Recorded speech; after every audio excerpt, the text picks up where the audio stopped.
AI अर्थात कृत्रिम बुद्धिमत्ता अर्थव्यवस्थेला आणि समाजाला नवी दिशा देत असून हे तंत्रज्ञान शिकण्याचं राष्ट्रपतींचं आवाहन. स्किल द नेशन चॅलेंज या अभियानाचा प्रारंभ.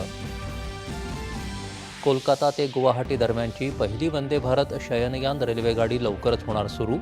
बुलेट ट्रेनचा पहिला टप्पा ऑगस्ट 2027पर्यंत सुरू होण्याचा विश्वास रेल्वेमंत्र्यांनी केला व्यक्त.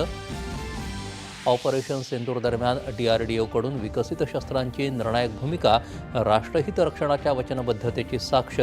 DRDOच्या स्थापना दिनानिमित्त संरक्षण मंत्र्यांचे गौरवोद्गार.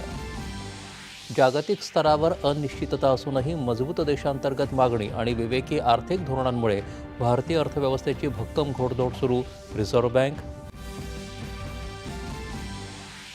डिसेंबर महिन्यात UPI व्यवहारांमध्ये लक्षणीय वाढ. व्यवहार 29% वाढून पोहोचले 21,63 कोटींपर्यंत. GST संकलनातही वाढ.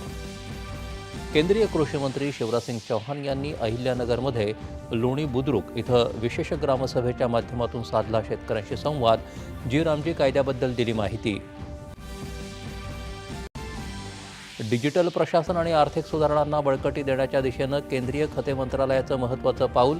अंदाजे 2 लाख कोटी रुपयांच्या खतानुदान वितरणाची प्रक्रिया केली ऑनलाईन. प्रतिकूल परिस्थितीमध्येही शेतकऱ्यांना उत्पन्न मिळेल अशा पद्धतीनं कृषी विद्यापीठांनी पारंपरिक देशी बियाणं विकसित करावीत. राज्यपालांचं आवाहन.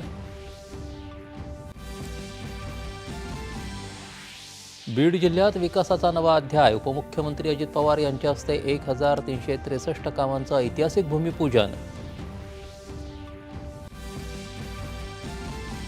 पुण्याजवळ कोरेगाव भीमा इथं विजयस्तंभाला अभिवादन करण्यासाठी उसळला जनसागर. उपमुख्यमंत्री अजित पवार यांच्यासह मान्यवरांनी केलं विजयस्तंभाला अभिवादन. आणि 99व्या अखिल भारतीय मराठी साहित्य संमेलनाला आज साताऱ्यात सुरुवात. ज्येष्ठ लेखिका डॉक्टर मृदुला गर्ग यांच्या हस्ते उद्या होणार औपचारिक उद्घाटन. नमस्कार.